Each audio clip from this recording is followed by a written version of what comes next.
یہ چند دن کی زندگی ہے، اس میں مشقت ضرور ہے، اس میں تکلیف ضرور ہے، اس کے اندر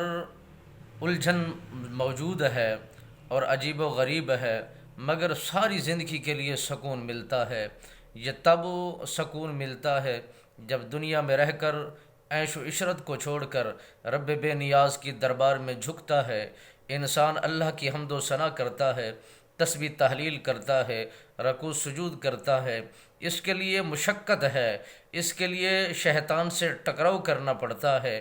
جنگ لڑنی پڑتی ہے، تب جا کے عبادت بھی ہوتی ہے، ریاضت بھی ہوتی ہے، تسبیحات بھی ہوتا ہے اور ہوتی ہے، اور خدا کی حمد و ثنا کرنے کے بعد دل و دماغ کو راحت و سکون ملتا ہے۔ اور یہ یاد رکھیے، جب راحت و سکون پانا ہو تو وہ اللہ کے ذکر میں ہے اور اللہ کے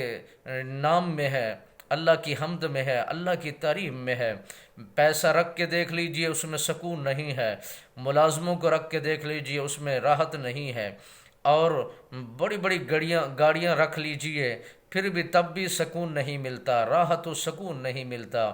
سکون ملتا ہے تو دین کے ساتھ جڑ جانے سے سکون ملتا ہے، اطمینان قلب اللہ کی یاد میں ہے، اللہ کے ذکر میں ہے، اس نبی رحمت للعالمین کے فرامین کے اندر ہے، اور جو انہوں نے سبق دیا ہے اسی میں سکون بھی ہے اور اطمینان بھی ہے اور برکت بھی ہے۔ رب العالمین ہمیں ان برکات کو حاصل کرنے کی شوق و جذبہ عنایت فرمائے۔